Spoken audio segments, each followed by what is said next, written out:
Hey gang, it's Laura Boozer, the Fascia Pro, and I am out here at the beautiful Villages High School Range Stadium. That's actually my son. He comes out here and practices kicking. So I figured I would record a quick video because I promised you guys I would on side hip strength exercise. So great thing about this is you don't need any equipment. I say that, but I'm going to use the roller simply for a pillow to rest my head on. But when we are focusing on exercises, any video that I do, I am not talking about the normal strengthening of your hips. I am focused and want you to focus on the deep hip stabilizers. And how do you do that? Well, listen to my cueing and make sure that you're not allowing your body to compensate. That's the key. That's how we're going to make our hips stronger so that you get out of pain, hip pain, knee pain. I know when I was running this morning, I was noticing that my gait was much better. Didn't have some of the little tweaks that sometimes I have when I get up in distance. And I'm sure that was because we did these exercises in class this week. So here we go. Find a space. All you need is a space that's long enough for you to lay out straight. I'm going to take my roller and make it a pillow for myself. And you can use whatever for that. And then let's just start with the setup, because the setup is the most important thing of any of the strength exercises that we do. So your bottom arm, you're gonna just reach it out in front of you so that you're not laying on top of your shoulder. You're laying more on this back side on the shoulder blade. And then make sure your head, your shoulder, your hips, knees, and ankles are all in one line. And then the first step, bring that bottom leg out in front of you. If you can get it to 90 degrees, that would be helpful, but no big deal if you can't. Just get it up here in front of you. Then why don't you go ahead and shift your hips back so that the weight of your leg or your body is more on the thigh, not on that hip bone. That would be uncomfortable. And then the next thing that we're going to focus on is finding those hip muscles, those deep stabilizing aspects of the pelvis, of the hip. So let's do that. Go ahead and go ahead and raise the leg up into the air. Now let's stop the compensating, okay? So here's the first thing we're gonna do. Hip bone, hip bone. Right now, this one is a little closer to the ribs than this one. So I'm gonna think about stacking them by simply reaching this leg long. Think about, I might get hit with a football here in a second. Think about a footprint on the wall out there at the end of your foot.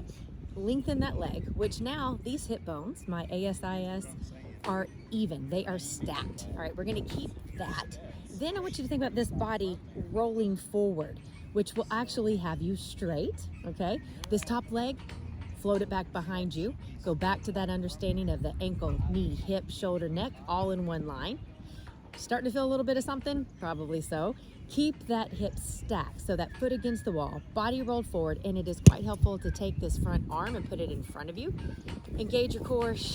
Now, when I've got this leg reaching towards the wall, if you find that your ribs are coming off the ground, that's a no-no. We just want to get enough to where there's a slight curve at your waistline, because if the hips are stacked, you would have a curve of the waist, right? But don't let the ribs come off the ground.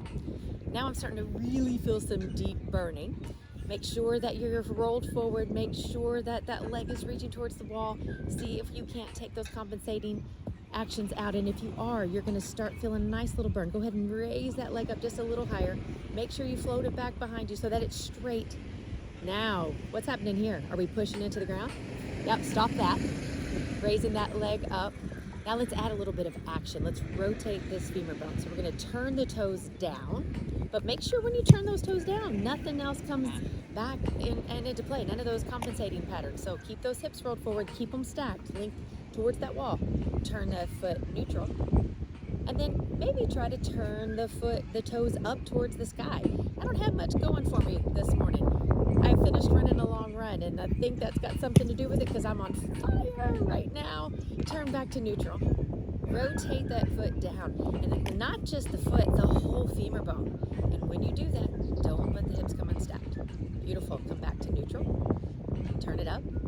Keep the hips stacked, the leg floated back, body rolled forward, back to neutral, turn it down. Lighten the pressure in that leg, back to neutral. All right, now let's raise it up a little higher, but reach for the wall first. Keep these hip bones stacked. Reach for the wall, lift it up a little higher. Lovely, lovely little burn. And how about a little pulse? A little pulse with just the leg. Don't let this pelvis move. Reach for the wall, pulse it up. Reach for the wall, pulse it up.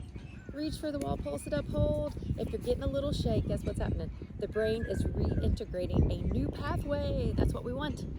And then lower it all the way back down. You did fantastic. Now, I would invite you to switch sides, do the other leg, and then put in the comments, what did you notice? What do you notice as you go through the week? Make sure that you like and share this video so that I can bring you more content, and I look forward to hearing back from you guys. Have a great day.